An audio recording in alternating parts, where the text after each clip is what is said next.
नमस्ते सभी विद्यार्थियों को। यदि आप RPSC first grade, second grade या भारत के किसी भी पीजीटी एग्जाम की तैयारी कर रहे हैं, तो आज मैं आपको इकोलॉजी का एक कॉन्सेप्ट समझा रही हूँ जिसमें आपको जनरली डाउट रहता है। हम पढ़ रहे हैं उत्पादकता, प्रोडक्टिविटी, जो कि इकोसिस्टम का पार्ट होता है। तो प्रोडक्टिविटी वास्तव में होती क्या है? जैव भार या जैव मात्रा के उत्पादन की दर। भाई इसका सिंपल मतलब ये है कि जो प्लांट प्रोडक्शन कर रहे हैं ना फोटोसिंथेसिस में, तो ये कितना ऑर्गेनिक मैटर का प्रोडक्शन कर रहे हैं, जैव भार को, या कितने बायोमास का प्रोडक्शन कर रहे हैं, वो ही क्या होती है उत्पादकता। भाई पूरी धरती पर प्रोड्यूसर तो ओनली ग्रीन प्लांट्स ही है ना भाई, हम सब तो कंज्यूमर्स ही हैं। तो उत्पादकता किसको रिप्रेजेंट करती है? प्लांट्स की प्रोडक्टिविटी को। अब उत्पादकता दो प्रकार की होती है, प्राथमिक उत्पादकता और द्वितीयक उत्पादकता। प्राथमिक उत्पादकता को दो भागों में बांटते हैं, बहुत इंपॉर्टेंट है भाई ये। सकल प्राथमिक उत्पादकता और नेट प्राथमिक उत्पादकता। ग्रॉस प्राइमरी प्रोडक्टिविटी या कुल प्राथमिक उत्पादकता। तो ग्रॉस क्या है?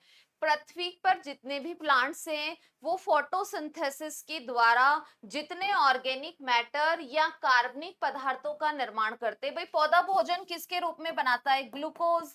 और ग्लूकोज का फॉर्मूला क्या होता है? C6H12O6। तो कार्बनिक पदार्थ के रूप में ही तो भोजन बना रहे हैं ना पौधे। तो प्लांट्स ने फोटोसिंथेसिस के द्वारा जितने ऑर्गेनिक मैटर का प्रोडक्शन किया वो होती है सकल प्राथमिक उत्पादकता, कुल उत्पादन, प्लांट्स का टोटल प्रोडक्शन। तो इसलिए इसको कुल प्राथमिक उत्पादकता भी कहते हैं।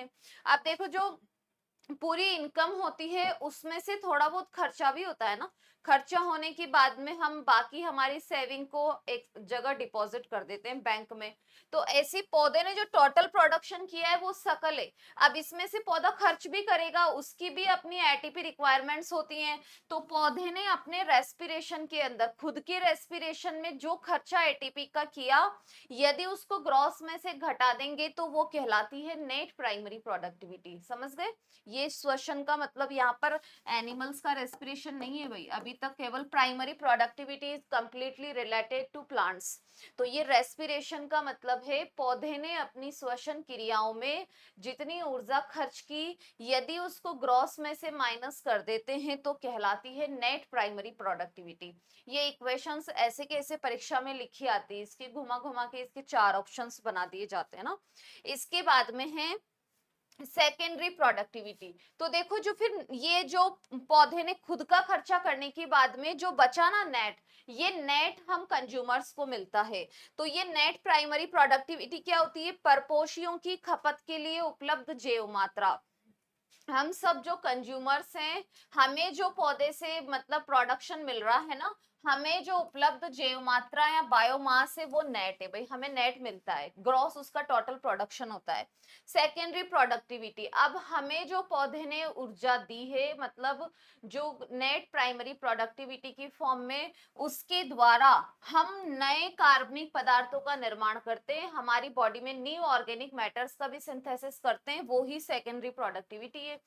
जो हम उपभोक्ता होते हैं उनको मिलती है नेट। अब उस नेट प्राइमरी प्रोडक्टिविटी को हम हमारे कार्यों में ऊर्जा के अंदर खर्च करते हैं और नए कार्बनिक पदार्थों का निर्माण करते हैं। तो उपभोक्ताओं के द्वारा नए कार्बनिक पदार्थों के निर्माण की दर क्या कहलाती है? द्वितीयक उत्पादकता, सेकेंडरी प्रोडक्टिविटी। समझ गए? इसी तरीके के बायोलॉजी रिलेटेड कॉन्सेप्ट के लिए चैनल को सब्सक्राइब करें और पारुल आडवाणी साइंस ये एप्लीकेशन है, इसको डाउनलोड कर लो। इस पर आपको RPSC first grade, second grade, Bharat के सभी पीजीटी एग्जाम के बायोलॉजी सब्जेक्ट के कोर्स मिल जाएंगे और साथ में टेस्ट सीरीज भी मिल जाएगी। Thank you.